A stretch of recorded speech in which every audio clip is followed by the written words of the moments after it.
Hello everyone, study with Leenu में आपका स्वागत है। I hope you all are doing well.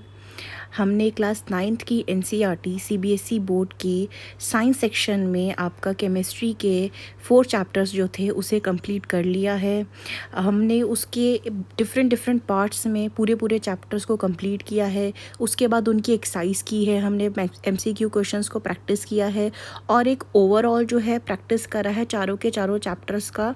Total MCQs जो थे चारों चैप्टर्स को कवर करके हमने एक और वीडियो बनाई थी। ये सारी चीज़ें जो है हमने कवर कर ली है क्लास 9 की। क्लास 9 कवर करने के बाद आज हम मूव कर रहे हैं क्लास 10th में। क्लास 10th का जो आज हम चैप्टर शुरू कर रहे हैं फर्स्ट, वो चैप्टर है केमिकल रिएक्शंस एंड इक्वेशंस। ये चैप्टर हम स्टार्ट कर रहे हैं और यहीं से इस चैप्टर को अच्छे तरीके से thorough NCERT based portion cover करके हम इसके क्वेश्चंस भी प्रैक्टिस करेंगे जैसे हमने क्लास 9 के पोर्शन को करा था।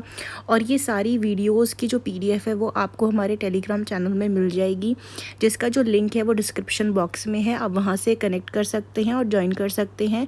सब्सक्राइब करें हमारे यूट्यूब चैनल को और ज्वाइन करें हमारे टेलीग्राम चैनल को for all the PDFs that to be free of cost. Continue करते हैं। आज का जो हमारा नया टॉपिक है, नया चैप्टर स्टार्ट हो रहा है, इसका पार्ट 1 है जो आज हम कवर करेंगे। सबसे पहले है हमारा आज का चैप्टर जो है वो है chemical reactions and equations. Consider करते हैं फॉलोइंग सिचुएशंस को जो हमारी डेली लाइफ की होती हैं। क्या होता है जब हम मिल्क को जो है ऐसे ही रूम टेम्परेचर में छोड़ देते हैं समर के टाइम में। एक आयरन का तवा यानी लोहे का तवा, कोई पैन है या फिर कोई नेल है यानी कील है, उसको हम लेफ़्ट ऐसे ही छोड़ देते हैं ह्यूमिड एटमॉस्फेयर में। ग्रेप्स जो है वो फर्मेंट हो जाते हैं, खाना बन जाता है, कुक हो जाता है। जो खाना है वो डाइजेस्ट हो जाता है हमारी बॉडी में, हम रिस्पायर करते हैं। ये सारी अबव सिचुएशंस जो हैं, इनका जो नेचर है, आइडेंटिटी है इनकी इनिशियल सब्सटेंस से, वो क्या हो जाती है, चेंज हो जाती है। जैसे वो होते हैं उससे दूसरे फॉर्म में वो कन्वर्ट हो जाते हैं, चेंज हो जाते हैं। ये we have already learned about the physical and chemical changes of matter in our previous classes. हमने जाना था मैटर के बारे में, फिजिकल चेंज क्या होता है, केमिकल चेंज क्या होता है, इनके बारे में हमने जाना था। जब भी कोई केमिकल चेंज होता है हम कहते हैं कि केमिकल रिएक्शन हुआ है यहाँ पे। You may perhaps be wondering as to what is actually meant by a chemical reaction. होता क्या है असल में ये। How do we come to know that कि केमिकल रिएक्शन हो चुका है। इसके लिए हम कुछ एक्टिविटीज़ हैं इसको परफॉर्म करते हैं। सबसे पहले यहाँ पे हमारी एक्टिविटी आती है एक्टिविटी 1.1। क्वेश्चन यहाँ दे रखा है कि आप अपने जो टीचर हैं उनके असिस्टेंट से करें इस एक्टिविटी को। जब आप स्कूल में करेंगे तो आप ज़्यादा अच्छे से इसको देख पाएंगे। हम यहाँ पे अभी समझने की कोशिश करते हैं। इट वुड बी बेटर अगर स्टूडेंट्स जो हैं यहाँ पे सूटेबल आई ग्लासेस पहन के रखें, या फिर जब टीचर परफॉर्म कर रहा है तो एक सर्टेन डिस्टेंस मेंटेन करके रखें। Clean a magnesium ribbon about 3 to 4 centimeter long by rubbing it with sandpaper। आप एक मैग्नीशियम रिबन को लेंगे, उसे क्लीन करेंगे, उसके बाद जो है आप उसको सैंड पेपर से रब करेंगे। Hold it with a pair of tong. जो सैंड ये आपका मैग्नीशियम रिबन होगा, इसे आप पकड़ेंगे, टोंग के हेल्प से पकड़ेंगे। Burn it using a spirit lamp और बर्नर। जैसे कि यहाँ दिखा रखा है, ये क्या है, आपका लैम्प है।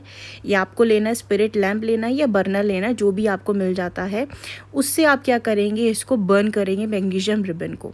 कलेक्ट करें जो ऐश यानी कि जब हम जला दे रहे हैं उस रिबन को तो वो ब्लैक सा नीचे आता है या वाइट सा नीचे गिरता है ना, वो उसको हम बोलेंगे ऐश बोलते हैं। ज़रूरी नहीं है ऐश ब्लैक ही हो, वाइट भी होता है। So formed in a watch glass. अब वहाँ से जो आप ऐश है उसको कलेक्ट करेंगे। कलेक्ट करने के बाद आप क्या रखेंगे, उसको वॉच ग्लास होता है जैसे ये नीचे बनाया हुआ है, इसके ऊपर रखेंगे। Burn the magnesium ribbon keeping it away as far as possible from your eyes. जितना दूर हो सके आप रिबन को अपनी आंखों से रखें और ऑब्जर्व करें कि क्या देखा है आपने, क्या नोटिस किया है यहाँ पे। You must have observe that magnesium ribbon जो है वो बर्न कर रहा है डेजलिंग वाइट फ्लेम के साथ। यहाँ पे मैग्नीशियम रिबन कैसे बर्न कर रहा है, आपका डार्जलिंग यानी कि चमकती हुई वाइट फ्लेम के साथ ये बर्न कर रहा है। और ये किस में चेंज हो गया है, वाइट पाउडर में चेंज हो गया है। जी हाँ, यहाँ पे क्या फॉर्मेशन है, वाइट पाउडर का फॉर्मेशन हुआ है जब आपका मैग्नीशियम रिबन बर्न हुआ है। और यहाँ किसका फॉर्मेशन हुआ है, ये जो पाउडर है ये क्या है, आपका मैग्नीशियम ऑक्साइड है। इस पाउडर को, वाइट पाउडर जो यहाँ कलेक्ट होकर के आया है, इसको हम क्या बोलेंगे, मैग्नीशियम ऑक्साइड बोलेंगे। इसका जो फॉर्मेशन हुआ है ये हुआ है, जो रिएक्शन हुई है किसके बीच में, मैग्नीशियम के बीच में, और हुई है ऑक्सीजन के बीच में, जो कि प्रेजेंट होती है एयर में। आपने क्लास 8th में पढ़ा होगा कि एयर के अंदर क्या होता है, ऑक्सीजन होता है आपका। वो ऑक्सीजन क्या करती है, हेल्प करती है चीज़ को बर्न करने के लिए। ठीक है, तो यहाँ पे क्या हुआ है, ऑक्सीजन जो प्रेजेंट है एयर में उसका रिएक्शन किसके साथ हुआ है, यहाँ पे मैग्नीशियम के साथ हुआ है यहाँ पे। ऐसे ही हम सेकेंड एक्टिविटी भी देखते हैं। यहाँ पे सेकेंड एक्टिविटी आती है, take lead nitrate solution in a test tube. ये आपके टीचर परफॉर्म करेंगे, आप देखेंगे लेड नाइट्रेट सोल्यूशन कैसा होता है, और उसके साथ आप ऐड करेंगे पोटेशियम आयोडाइड का solution. What do you observe, आप यहाँ पे क्या ऑब्जर्व करेंगे, आप नीचे यहाँ देख सकते हैं कि यहाँ पे है आपका क्या, लेड नाइट्रेट सोल्यूशन और पोटेशियम आयोडाइड का सोल्यूशन आपने इसके अंदर ऐड करा है, और इसके वजह से क्या हो गया, यहाँ पे H2 गैस का फॉर्मेशन हो गया है। किसका फॉर्मेशन हुआ है, इस फ्लास्क के अंदर H2 गैस का फॉर्मेशन हुआ है आपका इनकी रिएक्शन के वजह से। नेक्स्ट एक्टिविटी हम यहाँ पे देखते हैं, एक्टिविटी क्या है 1.3, take few zinc granules in a conical flask. अब यहाँ पे क्या लेंगे, जिंक ग्रैन्यूल्स लेते हैं, जैसे कि यहाँ पे प्रेजेंट है आपका ये छोटे छोटे ग्रैन्यूल्स जो हैं यहाँ प्रेजेंट है आपके फ्लास्क के अंदर, ये देख सकते हैं आप यहाँ पे। ऐड डाइल्यूट हाइड्रोक्लोरिक एसिड और सल्फ्यूरिक एसिड टू दिस। अब यहाँ पे आप क्या करेंगे, आप डालेंगे यहाँ पे हाइड्रोक्लोरिक एसिड को, और साथ ही या फिर आप डाल सकते हैं यहाँ पे सल्फ्यूरिक एसिड को। ये दो अलग अलग एसिड्स हैं। यहाँ पे हमें ध्यान रखना है कि हम एसिड को यूज़ कर रहे हैं तो हमें बहुत ध्यान से इसको करना है, क्योंकि इससे क्या हो सकता है, बर्न हो सकता है। Do you observe anything happening around the zinc granules. आप देख सकते हैं यहाँ पे कुछ हो रहा है, कुछ something different you can observe. Touch करें कोनिकल फ्लास्क को या टेस्ट ट्यूब को और देखें कि आपको टेम्परेचर कैसा फील होगा यहाँ पे। फ्रॉम द अबव 3 एक्टिविटीज़ हम यहाँ पे ये कह सकते हैं कि हमें फॉलोइंग ऑब्जर्वेशन जो है वो डिटरमाइन हुई है विद द हेल्प, जो हमने ये केमिकल रिएक्शंस जब हुई हैं उसके हेल्प से। सबसे पहले तो हमने क्या देखा, यहाँ पे स्टेट क्या हुई थी, चेंज हुई थी। ठीक है, दूसरा हमने यहाँ पे क्या देखा है, चेंज हुआ है किसमें, कलर में चेंज हुआ है यहाँ पे। तीसरा हमने क्या देखा है, यहाँ पे गैस का इवोल्यूशन देखा है, और देखा है हमने यहाँ पे क्या, फोर्थ चेंज इन टेम्परेचर देखा है यहाँ पे। ये सारी जो चीज़ें हैं हमने यहाँ पे अबव एक्टिविटी के थ्रू जो है ऑब्जर्व करी हैं। As we observe the changes around us, जैसे कि हम अपने चारों तरफ जो है ये चेंजेस को ऑब्जर्व करते हैं, हम ये कह सकते हैं कि there is a large variety of chemical reaction taking place around us. हमारे आसपास क्या है, बहुत सारी एक्टिविटीज़ हो रही हैं, रिएक्शंस हो रहे हैं। We will study about the various type of chemical reactions and their symbolic representation in this chapter. ये जो चैप्टर हम पढ़ने जा रहे हैं, इस चैप्टर के अंदर क्या करेंगे, हम ऐसे ही अलग अलग जितनी भी आपके यहाँ पे रिएक्शंस हो रही है इनके बारे में जो है स्टडी करेंगे। इस चैप्टर को जो है अब हम कंटिन्यू करेंगे हमारे नेक्स्ट पार्ट में, और ऐसे ही ये पार्ट्स में हम आसानी से ईजिली समझते हुए इस पूरे चैप्टर को कंप्लीट करेंगे, अच्छे से समझ करके।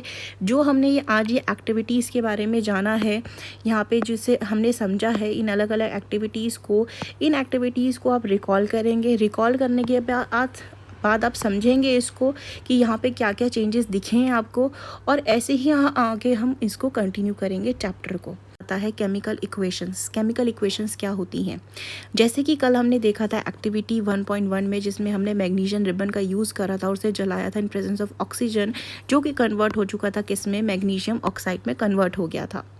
ये जो डिस्क्रिप्शन है, ये केमिकल रिएक्शन का डिस्क्रिप्शन है, इसको हम सेंटेंस पे लिख सकते हैं, ऐसा तो बहुत लंबा हो जा रहा है, ठीक है, लेकिन इसको हम शॉर्ट फॉर्म में भी लिख सकते हैं। तो इसको लिखने का जो सबसे सिंपल फॉर्मेशन है वो क्या है, आप इसको वर्ड्स के फॉर्म में लिखें, वर्ड इक्वेशन में लिखें, जैसे कि मैग्नीशियम लिखेंगे और ऑक्सीजन लिखेंगे, इन दोनों को प्लस करेंगे, यानी कि ऐड हो रहा है, ये दोनों रिएक्ट कर रहे हैं आपस में जुड़ करके, तो ये किसका फॉर्मेशन कर रहे हैं, मैग्नीशियम ऑक्साइड का फॉर्मेशन करेंगे।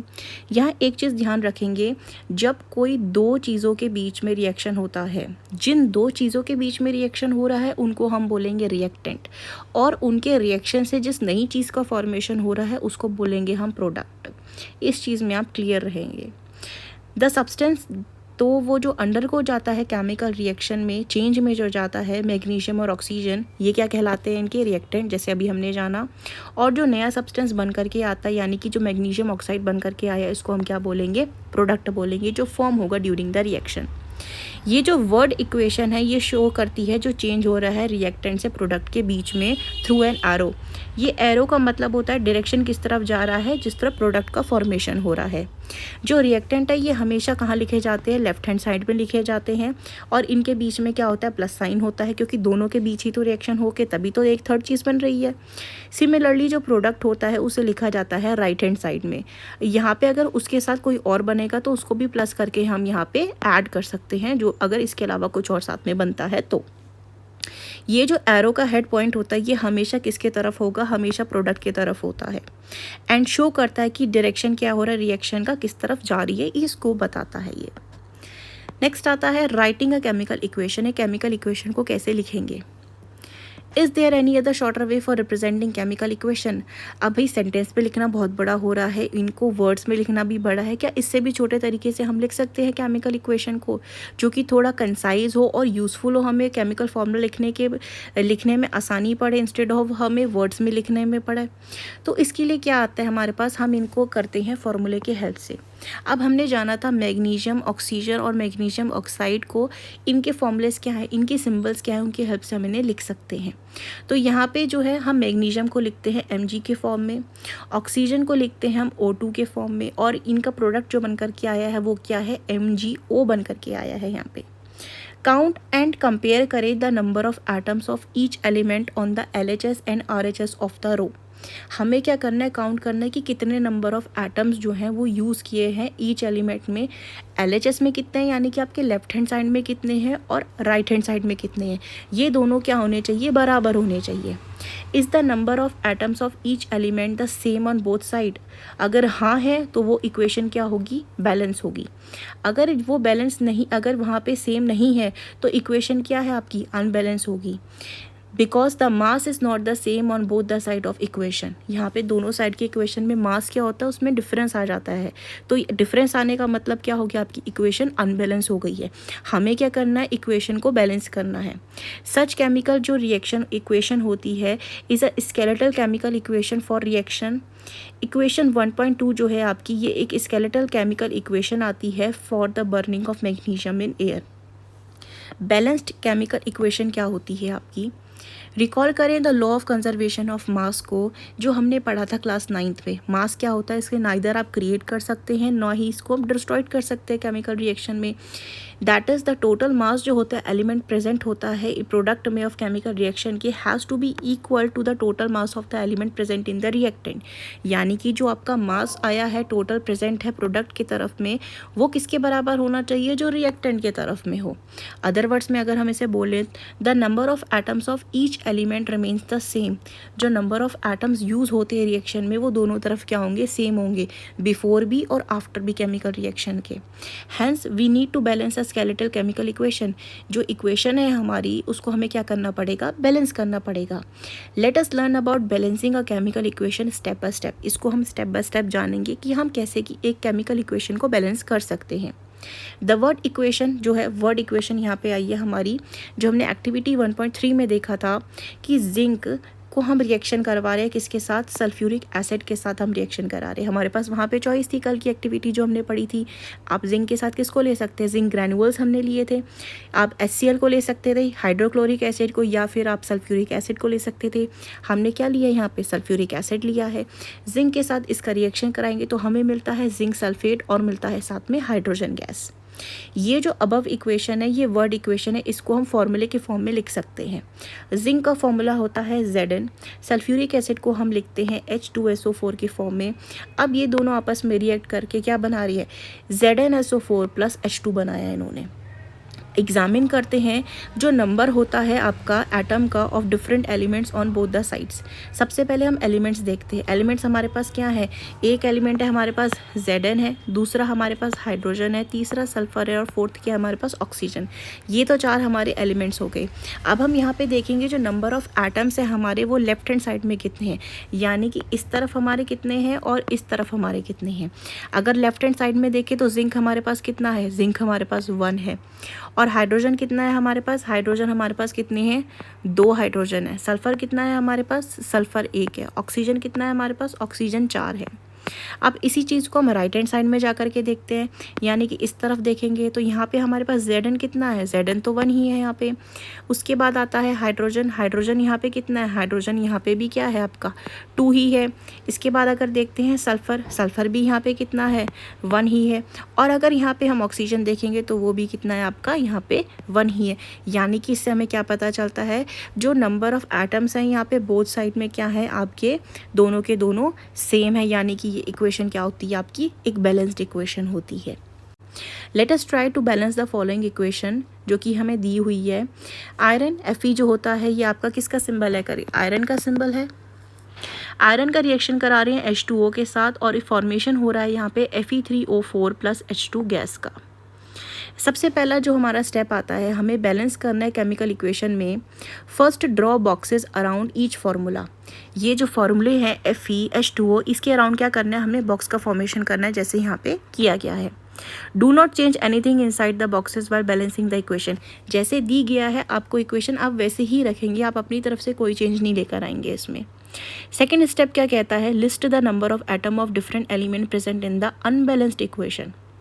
अब यहाँ पे आपको क्या करना है, जो नंबर ऑफ़ एटम्स है डिफरेंट एलिमेंट के जो कि प्रेजेंट है अनबैलेंस्ड इक्वेशन में, आप उनको मेंशन करेंगे। सबसे पहले तो है यहाँ पे हम एलिमेंट्स देखेंगे, हमारे पास एटम्स कौन से हैं यहाँ पे। एलिमेंट सबसे पहला हमारे पास Fe यानी आयरन है, दूसरा हाइड्रोजन है, तीसरा क्या है हमारे पास ऑक्सीजन है। यहाँ पे ये रहा हमारा Fe, ये है हाइड्रोजन, ये है ऑक्सीजन और यहाँ पे भी यही प्रेजेंट है। नंबर ऑफ़ एटम्स आपके लेफ्ट हैंड साइड में कितने हैं, लेफ्ट हैंड साइड को देखने के लिए मैं कलर चेंज कर लेती हूँ। ये है हमारा लेफ़्ट साइड, ये है हमारा राइट साइड। तो यह लेफ़्ट साइड में अगर हम देखते हैं हमारे पास नंबर ऑफ़ एलिमेंट्स जो एटम्स हैं वो कितने हैं। आयरन हमारे पास एक ही है जी। हाइड्रोजन देखेंगे, हाइड्रोजन यहाँ पे हमारे पास कितने हैं, 2 है, हाइड्रोजन 2 है। ऑक्सीजन हमारे पास कितना है, 1 है, तो यहाँ पे ऑक्सीजन कितना हमारे पास 1 है। अब आ जाते हैं हम राइट हैंड साइड की तरफ। राइट हैंड साइड में हम देखेंगे हमारे पास Fe कितने आ गए, Fe3 हो गए हैं, तो यहाँ Fe कितने हैं 3 है। ऑक्सीजन कितने हैं 4 हो गए हैं, यहाँ ऑक्सीजन कितने हैं हमारे पास 4 ही हैं। हाइड्रोजन यहाँ पे 2 है, हाइड्रोजन यहाँ पे 2 ही है। अब यहाँ पे एक चीज़ का फ़र्क आ रहा है, वो चीज़ क्या है, हमारे पास आयरन जो है यहाँ पे चेंज हुआ है। आयरन लेफ्ट हैंड साइड में 1 था और राइट हैंड साइड में कितने हैं 3 हो गए हैं।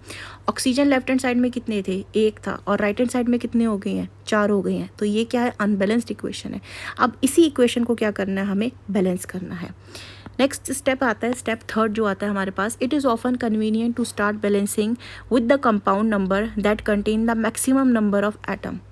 इट मे बी रिएक्टेंट और product in that compound. Select करें उस एलिमेंट को जिसके पास मैक्सिमम नंबर ऑफ एटम होते हैं। Using this criteria we select Fe3O4 and the element oxygen in it. हमें यहाँ पे क्या करना है, हमें वो कंपाउंड चुनना है उसमें से जिसके पास मैक्सिमम नंबर क्या हो, एटम्स हो। और इसमें Fe3O4 क्या है, इसके पास सबसे ज़्यादा नंबर ऑफ एटम्स आते हैं।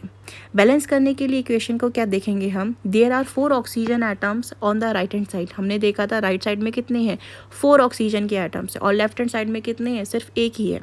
तो सबसे पहले बैलेंस कर रहे हैं किसको, ऑक्सीजन को बैलेंस कर रहे हैं। एटम्स ऑफ ऑक्सीजन यहाँ पे इनिशियल हमारे पास कितना था, 1 ही था। किसके अंदर वो भी प्रेजेंट था, H2O में प्रेजेंट था। ये है वो रिएक्टेंट की तरफ में। और यहाँ पे प्रोडक्ट की तरफ में कितने हैं, 4 है। और ये कितने हैं, Fe3O4 के अंदर प्रेजेंट है। तो बैलेंस करने के लिए क्या होगा, 1 into 4 करेंगे हम यहाँ पे, ठीक है ना, क्योंकि यहाँ पे कितने 4 है तो हमें मैक्सिमम लेकर के आना ना, यहाँ पे बताया हुआ जिसके पास मैक्सिमम नंबर ऑफ एटम्स हो। तो प्रोडक्ट में मैक्सिमम नंबर ऑफ एटम कितने हैं, ऑक्सीजन सबसे ज़्यादा किसके पास है, Fe3O4 के पास है। तो यहाँ पे कितना है, 4 है। तो यहाँ हमें यहाँ पे भी 4 लाना पड़ेगा ना। तो अब यहाँ पे 1 के साथ हम मल्टीप्लाई क्या कर देंगे, 4 को कर देंगे, तभी तो यहाँ पे भी 4 प्रेजेंट हो जाएंगे, ठीक है। Equalise the number of atoms. हमें क्या देखना है, रिमेंबर रखना है एक बात को, that we can not alter the formula of the compound. हम ये नहीं कि यहाँ पे Fe1 कर दें, ये कर, ऐसा नहीं कर सकते हम ऑल्टर नहीं कर सकते फॉर्मूला को। हमको जो है इसको बैलेंस करके ही सॉल्व करना पड़ेगा, और वो भी कैसे, मैक्सिमम नंबर ऑफ एटम्स को देख करके। फॉर एग्जाम्पल बैलेंस करने के लिए ऑक्सीजन एटम को we can put the coefficient 4 as 4H2। ये H2 नीचे आएगा, it will be written like this H2O, ये सबस्क्रिप्ट में आएगा आपका 2। हम यहाँ पे कैसे लिख सकते हैं, 4 as 4H2O and not as H2O4 और H2 होल 4। हम इसको ऐसे नहीं लिख सकते जैसे कि अलग अलग फॉर्मेट में यहाँ पे दिखाया हुआ है। हमको यहाँ पे कैसे लिखना पड़ेगा, आपका ऐसे ही लिखना पड़ेगा जैसे कि यहाँ पे मेंशन है, लाइक दिस। अब यहाँ पे हम देखते हैं Fe का रिएक्शन करा दिया है, प्लस 4H2O, हमने यहाँ पे क्या चेंज देखा है हमारे पास, यहाँ पे एक 4 ऐड होकर के आया है, 4 ऐड होकर के आया है। तो हमने क्या देखा है यहाँ पे 4 हो गया है हमारे पास ऑक्सीजन, लेकिन 4 × 2 क्या हो गया है, 8 हो गए हैं हमारे पास आपके हाइड्रोजन। और रिएक्टेंट की तरफ 8 है, लेकिन प्रोडक्ट की तरफ कितने हैं, 2 ही हैं। यानी कि ये इक्वेशन अभी भी क्या है आपकी, बैलेंस कंप्लीटली नहीं हुई है, ये क्या है, पार्टली बैलेंस है। तो अब हम यहाँ पे देखेंगे Fe3O4 है, यानी कि ऑक्सीजन जो है आपका कंप्लीटली बैलेंस हो चुका है, लेकिन यहाँ पे हाइड्रोजन और आपका आयरन अभी भी बैलेंस नहीं है। स्टेप 4 क्या कहता है, स्टेप 4 में हमारे पास iron and hydrogen atoms are still not balance, जैसे हमने देखा। Pick any of these element to proceed further, अब इसमें से कोई भी हम ले सकते हैं। लेट अस बैलेंस हाइड्रोजन, चलो हाइड्रोजन को बैलेंस करते हैं। हमें क्या करना है, वही सेम चीज़ करना है, बैलेंस करना है रिएक्टेंट को, प्रोडक्ट को, यानी कि LHS और RHS को। इनिशियली हम देखते हैं यहाँ पे अब हमारे पास कितने आ चुके हैं हाइड्रोजन, 4 × 2, यानी इन दोनों के बीच में क्या होता है, आपस में मल्टीप्लाई होता है। अगर यहाँ पे 4 हाइड्रोजन लिखा हुआ है और हाइड्रोजन के नीचे यहाँ पे 2 लिखा हुआ है सबस्क्रिप्ट में, तो इन दोनों के बीच में क्या होगा, मल्टीप्लाई होगा, 4 × 2। अगर सपोज कर रहे हैं हम यहाँ पे 2 × 2 होता, तब यहाँ क्या होता, 2 × 2 = 4 होता, लेकिन यहाँ पे कितना है, 4 है, तो 4 × 2 कितना होगा, 8 होगा। यानी कि रिएक्टेंट की तरफ कितने आपका हाइड्रोजन प्रेजेंट है, 8 हाइड्रोजन प्रेजेंट है। और प्रोडक्ट की तरफ कितना है हमारे पास, इनिशियली कितना था, 2 था ना यहाँ पे। तो इस 2 को बैलेंस करने के लिए हम क्या करेंगे, 8 बनाने के लिए 2 × 4 करेंगे ना, तो यहाँ पे भी क्या हो गए, अब आपके 8 हाइड्रोजन हो गए, यानी कि हाइड्रोजन भी अब हमारा क्या हो गया है, बैलेंस हो गया है। तो इक्वेशन कैसी हो जाएगी अब हमारी, Fe + 4H2O + Fe3O4 + 4, ये 4 आ चुका है, ये 4 आ चुका है। अब हमारे पास क्या है, ऑक्सीजन भी बैलेंस है, हाइड्रोजन भी बैलेंस है, लेकिन ये इक्वेशन अभी भी क्या है, पार्टली बैलेंस है, क्योंकि आयरन अभी तक क्या है, Fe क्या है, बैलेंस नहीं है। स्टेप 5 में क्या करेंगे, examine the above equation and pick up the third element which is not balanced. You find that only 1 element is left to be balance, that is iron, जैसे हमने जाना। अब इनिशियली क्या है हमारे पास, आयरन कितना है, 1 है हमारे पास फर्स्ट इनिशियल रिएक्टेंट की तरफ में, और इधर कितना है, 3 आयरन है, तो इसे मल्टीप्लाई करके बैलेंस करेंगे। अब यहाँ पे करेंगे, ये 3 है तो उसको भी 1 को मल्टीप्लाई कर देंगे, किसके साथ, 3 के साथ मल्टीप्लाई कर देंगे। अब यहाँ पे भी 3 आपके आयरन हो चुके हैं, यहाँ पे भी 3 आयरन हो चुकी है। अब हम यहाँ से क्वेश्चन देखते हैं, तो हमारा जो लेफ़्ट साइड है आपका, यहाँ पे कितने आ गए, अब 3 Fe आ चुके हैं, और हमारे राइट में कितने हैं, 3 Fe ऑलरेडी प्रेजेंट है। तो अब स्टेप 6 क्या है, हमें चेक करना है correctness of the balance equation. अब हम काउंट करेंगे एटम्स जो हैं हमारे बोथ साइड में। तो अब 3 हमारे पास Fe आ चुके हैं, यहाँ पे 3 Fe है, यहाँ पे भी 3 Fe है, आयरन बैलेंस हो चुका है। नेक्स्ट हम देखते हैं 4 × 2 8 हाइड्रोजन है, यहाँ पे भी 4 × 2 8 हाइड्रोजन है, ये हाइड्रोजन भी बैलेंस है। नेक्स्ट हम देखते हैं 4 ऑक्सीजन है हमारे पास और 4 ऑक्सीजन है हमारे पास, यानी कि ऑक्सीजन भी बैलेंस है यहाँ पे। तो अब ये इक्वेशन केमिकल क्या है आपकी, कंप्लीटली बैलेंस्ड हो चुकी है। जो नंबर ऑफ एटम्स हैं ऑफ एलिमेंट के present on the both side of equation 1.9 में जैसे हम देख रहे हैं वो क्या है, इक्वल है। ये जो इक्वेशन है अब बैलेंस्ड है। This method of balancing chemical equation को हम बोलते हैं हिट एंड ट्रायल मेथड बोलते हैं, जिस फॉर्मेट से हम करते आए हैं। As we make trials to balance the equation by using the smallest whole number coefficient. Step 7 क्या कहता है यहाँ पे, writing symbols of physical states carefully examine the above balanced equation 1.9. Does this equation tell us anything about the physical state of the each reactant and product? क्या ये equation जो है above वाली हमें बताती है इनकी physical state के बारे में? इसके बारे में कोई भी इन्फॉर्मेशन नहीं दी गई है यहाँ पे कि कोई फिजिकल स्टेट बताइए किस फॉर्मेट में प्रेजेंट है। हम कह रहे हैं H2 गैस के फॉर्म में प्रेजेंट है, लेकिन यहाँ लिखा तो नहीं है ना, लेकिन है तो एक्चुअली में वो गैस ही, लेकिन बट यहाँ मेंशन नहीं है उसके बारे में। To make a chemical equation more informative बनाने के लिए जो फिजिकल स्टेट होती है रिएक्टेंट और प्रोडक्ट की, उसे मेंशन करना चाहिए इस फॉर्मूले के साथ में। वो लिक्विड हो, गैसियस हो, आपकी एक्वस हो, सॉलिड स्टेट हो, किसी भी हो फॉर्म में हो, रिएक्टेंट और प्रोडक्ट में जो आपके केमिकल फॉर्मूले होते हैं उसको रिप्रेजेंट करते हैं उनके नोटेशन से। गैस को G से करते हैं, लिक्विड को L से करते हैं, एक्वस को AQ से करते हैं और S से करते हैं सॉलिड को। जो वर्ड एक्वस है इसे लिखा जाता है ऐसे, इफ़ द रिएक्टेंट और product is present as a solution in water. अगर कोई रिएक्टेंट है या प्रोडक्ट है आपका, उस वो प्रेजेंट है कैसे, सल्यूशन जो वाटर के अंदर डिजोल्व है उस फॉर्मेट में होता है, तब हम किस फॉर्मेट में लिखते हैं, इसे एक्वस की फॉर्म में लिखते हैं। तो अब इस इक्वेशन को हम कम्प्लीटली बैलेंस करते हैं। हमारे पास 3 Fe हैं जो कि सॉलिड फॉर्म में है, H2O है हमारे पास, 4H2O प्रिसाइटली, ये गैस फॉर्म में है। और Fe3O4 का जो रिएक्शन करके फॉर्मेशन हुआ है ये सॉलिड है, और 4H2 के हमारे पास गैस है। नोट करेंगे जो सिंबल G होता है ये यूज़ किया गया है विथ H2O इंडिकेट करने के लिए जो रिएक्शन यहाँ पे वाटर है वो किस फॉर्म में, स्टीम फॉर्म में, यानी कि ये क्या है आपका वाटर वेपर या स्टीम फॉर्म में प्रेजेंट है। यूजुअली जो फिजिकल स्टेट होती है वो इंक्लूड नहीं की जाती है केमिकल रिएक्शन में अनटिल अनलेस नेसेसरी हो उसको स्पेसिफाई करना कि हमने किस फॉर्म में लिया है। अब यहाँ पे जनरली 4H2O लिखा होता, G नहीं लिखा होता, तो हम तो ये सोचते कि ये लिक्विड फॉर्म में रिएक्शन हो रही है, लेकिन यहाँ पे स्पेसिफिकली कुछ रिएक्शंस होती है जिसमें हमने बताना ज़रूरी होता है जो फिजिकल स्टेट है किस स्टेट में प्रेजेंट है। यहाँ जो रिएक्शन हो रही है इसमें जो आपका H2O प्रेजेंट है वो स्टीम यानी वाटर वेपर की फॉर्म में प्रेजेंट है। समटाइम जो रिएक्शन कंडीशन होती है such as temperature, pressure, catalyst etcetera, इनको भी हमें इंडिकेट करना पड़ता है और इसको इंडिकेट करते हैं हम इस एरो के ऊपर। जैसे कि हमारे पास ये एग्जांपल आते हैं, CO यानी कि आपका कार्बन मोनोऑक्साइड हो गया प्लस 2H2O। CO क्या है, गैस फॉर्म है, 2H2O गैस फॉर्म में 340 ATM एटमॉस्फेरिक प्रेशर में ये रिएक्शन टेक प्लेस हुई है जिसमें आपका फॉर्मेशन हुआ है CH3OH का, जिसको हम बोलते हैं, आगे जाके हम पढ़ेंगे नेमिंग के बारे में, फ़िलहाल यहाँ पे मैं लिख देती हूँ, इसे हम बोलते हैं मीथेनॉल या बोलते हैं मिथाइल एल्कोहल। दूसरी रिएक्शन है हमारे पास 6CO2 यानी कि अब ये क्या है, CO2 यानी कार्बन डाइऑक्साइड है। ये दोनों अलग है, यहाँ पे देखिए ये 2 नहीं है लेकिन यहाँ 2 है। ये क्या है, कार्बन डाइऑक्साइड है, एक्वस कंडीशन में है, प्लस H2O लिक्विड कंडीशन में है। स्टेट है इनकी सनलाइट और क्लोरोफिल के प्रेजेंस में हमें क्या मिलता है, C6H12O6 aqueous plus 6O2 aqueous plus 6H2O liquid. ये क्या है, ग्लूकोज होता है, और ये क्या है आपका फोटोसिंथेसिस का रिएक्शन है, केमिकल रिएक्शन फोटोसिंथेसिस। और ये क्या है आपका कंप्लीटली बैलेंस्ड है chemically.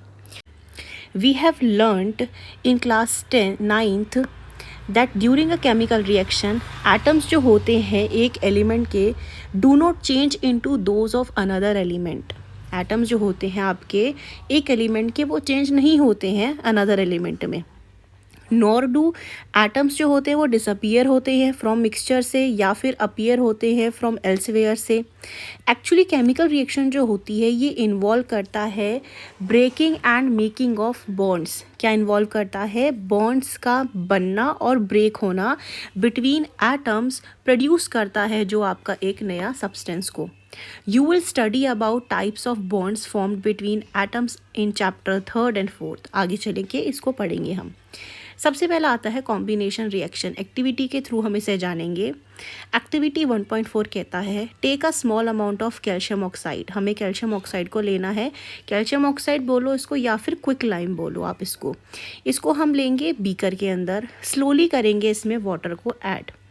Touch the beaker as shown in the figure 1.3। हम यहाँ फिगर 1.3 में देखते हैं कि कैसे एक हैंड आ रहा है जो टच कर रहा है इस बीकर को। Do you feel any change in the temperature. तो जब आपकी टीचर स्कूल में आपको ये एक्टिविटी कराएंगी तो आप ध्यान से इसको वहाँ पे देखेंगे और कर सकेंगे। अभी हम इसे समझते हैं। यहाँ पे क्या हो रहा है, आपका कैल्शियम ऑक्साइड जो है ये आपका विगरसली क्या करेगा, रिएक्ट करेगा with water to produce slaked lime. Slaked lime यानी कि आपका होता है, अभी हम फॉर्मूले से जानेंगे, इसका प्रोडक्शन होता है यहाँ पे, इसका फॉर्मेशन होता है और रिलीज होती है इसमें साथ ही में लार्ज अमाउंट ऑफ हीट। हमारी एक्टिविटी क्या है, रिकॉल करते हैं। सबसे पहले हमने क्या जाना, एक बीकर लिया, उसमें small amount of calcium oxide लिया हमने। कैल्शियम ऑक्साइड बोलो या क्विक लाइम बोलो एक ही बात है। स्लोली उसमें हमने वाटर को ऐड करा जैसे कि हमने बीकर में देखा है। उसके बाद टच करेंगे तो हमें क्या फील हो रहा है वो जानेंगे, उसे लिखेंगे ऑब्जर्व करके। यहाँ हो क्या रहा था एक्चुअली बैकग्राउंड में रिएक्शन में, कैल्शियम ऑक्साइड रिएक्ट कर रहा है विगरसली वाटर के साथ और प्रोड्यूस करता है स्लेक्ड लाइम को। स्लेक्ड लाइम को हम बोलते हैं calcium hydro oxide. Very important. हमने यहाँ पे 2 न्यू नेम्स को जाना। कैल्शियम ऑक्साइड को बोलते हैं क्विक लाइम और स्लेक्ड लाइम होता है आपका कैल्शियम हाइड्रोक्साइड। इन दोनों में कन्फ्यूजन नहीं करेंगे। यहाँ पे इसी के साथ क्या हुई, आपकी large amount of heat release हुई है। फॉर्मूला देखते हैं। सबसे पहले ये आपका क्विक लाइम यानी कि कैल्शियम ऑक्साइड। कैल्शियम ऑक्साइड का ये फॉर्मूला है प्लस वाटर के साथ रिएक्शन करा रहे हैं ना स्लोली ऐड करके। किसका फॉर्मेशन हो रहा है, स्लेक्ड लाइम का फॉर्मेशन हो रहा है यानी कि कैल्शियम हाइड्रोक ऑक्साइड। हाइड्रो ऑक्साइड का यहाँ पे क्या हो रहा है आपका फॉर्मेशन हो रहा है।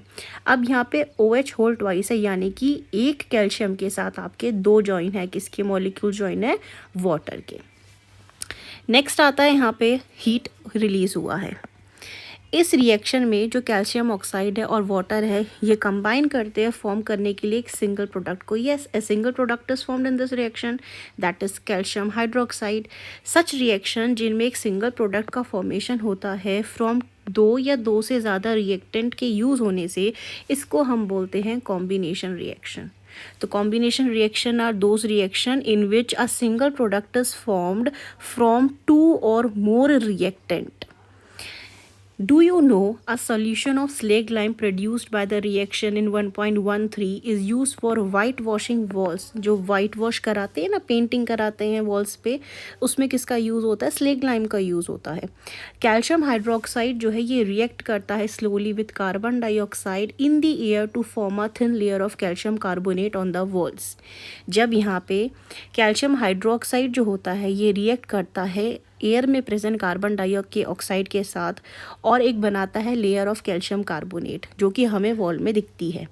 कैल्शियम कार्बोनेट जो होता है is formed after 2 to 3 days of white washing and ये देता है एक शाइनी फिनिश देता है वॉल्स को। It is interesting to note that जो केमिकल फार्मूला है मार्बल का इज़ ऑल्सो CaCO3। तो यहाँ पे रिएक्शन जान लेते हैं। कैल्शियम हाइड्रोक्साइड का फॉर्मूला होता है CaOH whole twice aqueous plus CO2। ये किस में प्रेजेंट है, एयर में प्रेजेंट है, और किसका फॉर्मेशन करा रहा है ये CaCO3 यानी कैल्शियम कार्बोनेट का फॉर्मूला है ये जो प्रोडक्ट में बन के आ रहा है, plus H2O। Let us discuss some more example of combination reactions. कुछ और रिएक्शंस जानते हैं, एग्जाम्पल जानते हैं कॉम्बिनेशन रिएक्शन के। यहाँ पे बर्निंग ऑफ कोल, कोयले का जलना, ठीक है। कोयला क्या है आपका, सिंपली कार्बन है, कार्बन प्लस ऑक्सीजन जो एयर में प्रेजेंट है, ये दोनों मिलकर किसका फॉर्मेशन करते हैं, CO2। CO2 होता है हमारा कार्बन डाइऑक्साइड। दूसरा आता है हमारे पास formation of water from H2NO2। ये ऐसे नहीं लिखा जाएगा, it will be written like H2 gas plus O2 gas, ये सबस्क्रिप्ट में लिखा जाता है। रिएक्शन क्या बनेगी हमारी यहाँ पे, 2H2 गैस प्लस ऑक्सीजन जो एयर में प्रेजेंट है। रिएक्शन हो रहा है इन दोनों गैसेस का और किसका फॉर्मेशन हो रहा है, 2H2O यानी कि वाटर का लिक्विड का फॉर्मेशन हो रहा है यहाँ पे, क्योंकि यहाँ L लिखा है इस करके लिक्विड फॉर्मेशन है। और यहाँ पे क्या है, H2 भी गैस है, O2 भी गैस है, दोनों कंबाइन होकर के किसका फॉर्मेशन कर रही हैं, 2H2O यानी कि वाटर का फॉर्मेशन कर रही हैं। और ये रिएक्शन आपकी क्या है, बैलेंस रिएक्शन है। हमें रिएक्शन का बैलेंसिंग भी देखना पड़ेगा, कोई रिएक्शन बैलेंस है या कोई नहीं है, ये हम सीख चुके हैं ऑलरेडी। आगे बढ़ते हैं। In simple language, we can say that when two or more substances, elements हो या compound हो, combine होते हैं एक साथ बनाने के लिए एक single product को, उस reaction को हम बोलते हैं combination reaction। Activity 1.4 में we also observe that large amount of heat जो है वो evolve हो रही है। इसके वजह से जो reaction mixture है वो क्या आपका warm है, यानी कि अगर उस beaker को touch करेंगे तो हमें क्या feel होगा, warm, गर्म feel होगा। Reactions in which heat is released along with the formation of product are called as exothermic reaction। Very important thing, वो रिएक्शन जिस रिएक्शन में प्रोडक्ट फॉर्मेशन के साथ साथ हीट रिलीज होती है, किसका रिलीज होता है, हीट इज़ रिलीज, उसको हम बोलते हैं एक्सोथर्मिक रिएक्शन। अदर एग्जांपल अगर हम एक्सोथर्मिक के लेते हैं तो बर्निंग ऑफ नेचुरल गैस, यानी कि CH4 हमारी मीथेन गैस बोलते हैं हम इसे, प्लस 2O2 यानी कि ऑक्सीजन। इन दोनों गैसेस का जब रिएक्शन करवाते हैं तो हमें मिलता है कार्बन डाइऑक्साइड प्लस आपका मिलता है वाटर। इन किस फॉर्म, किनारे देखें अगर यहाँ पे G लिखा है यानी कि ये कौन से फॉर्म में है, गैसियस फॉर्म में है, तो यहाँ पे वाटर का क्या फॉर्मेशन है, वेपर फॉर्म में यहाँ पे वाटर प्रेजेंट है। यानी कि burning of natural gas, natural gas किसे कहते हैं हम, CH4 को कहते हैं। इसका दूसरा नेम क्या है, मीथेन है। इसका रिएक्शन करवाएंगे ऑक्सीजन के साथ जो इन्वायरमेंट में एयर में प्रेजेंट है, हमें मिलता है कार्बन डाइऑक्साइड प्लस 2H2O। ये दोनों भी किस फॉर्म में है, गैस फॉर्म में है। Do you know that respiration is an exothermic reaction, जो हम सांस लेते हैं, ऑक्सीजन इनहेल करते हैं, कार्बन डाइऑक्साइड एक्सहेल करते हैं, ये भी क्या प्रोसेस है, एक्सोथर्मिक प्रोसेस है। We all know that we need energy to stay life, हम सब जानते हैं हमें एनर्जी की ज़रूरत होती है अलाइव होने के लिए, रहने के लिए। We get this energy from the food we eat, ये एनर्जी हमें कहाँ से मिलती है, जो खाना हम खाते हैं। During digestion food is broken down into simpler substances, digestion का प्रोसेस क्या होता है, फूड का क्या होता है, ब्रेक डाउन होता है इनटू सिंपलर सब्सटेंसेस में। For example rice, potato, bread contain करते हैं कार्बन डाइऑक्साइड को, सॉरी कार्बोहाइड्रेट्स को।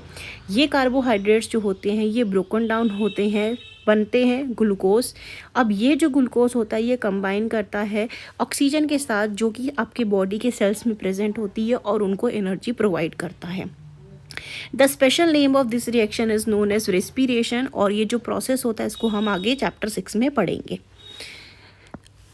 रिएक्शन हम यहाँ पे देख लेते हैं हमारी C6H12O6 ग्लूकोज का फॉर्मूला क्या होता है, C6H12O6 एक्वस फॉर्म में है, प्लस 6O2, ये रिएक्ट करके अब क्या बनाएगा आपका 6CO2 plus 6H2O and energy का यहाँ पे रिलीज़ हो रहा है। इसका मतलब क्या हुआ, यहाँ पे आपका एनर्जी रिलीज़ हो रही है, तो रेस्पिरेशन भी क्या है आपकी एक एक्सोथर्मिक केमिकल रिएक्शन है।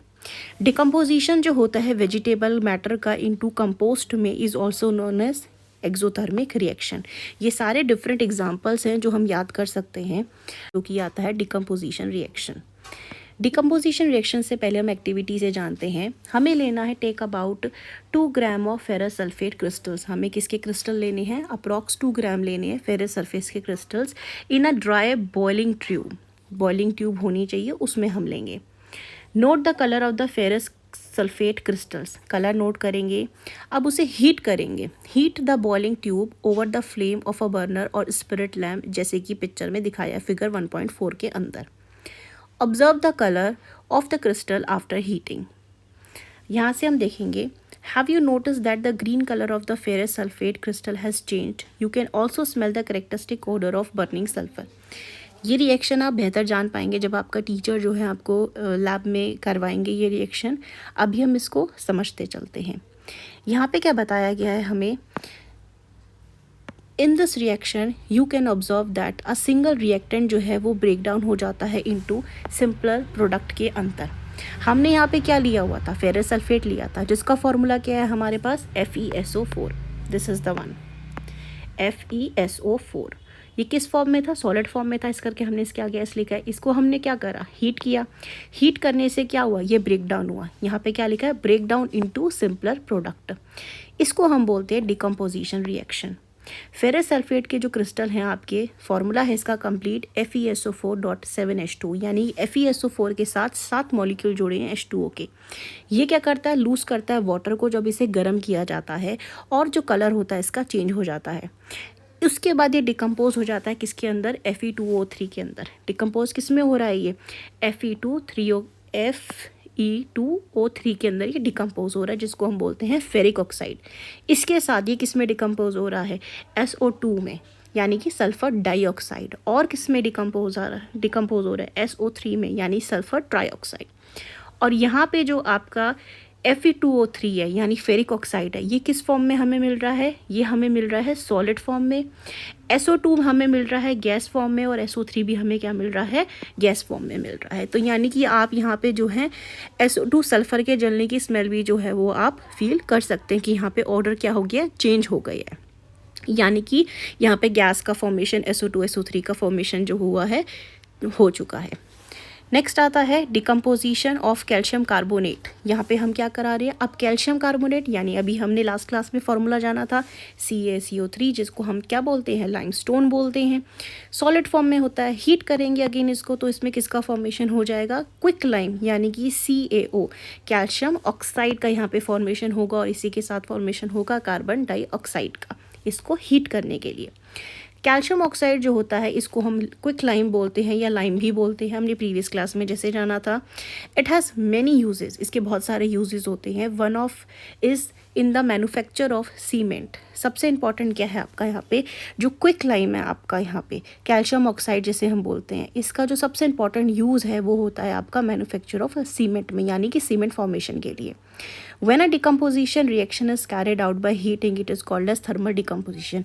जब decomposition reaction में हम क्या करते हैं, हीट के द्वारा जो है अपना प्रोडक्ट फॉर्मेशन करते हैं, इसको हम बोलते हैं thermal decomposition reaction।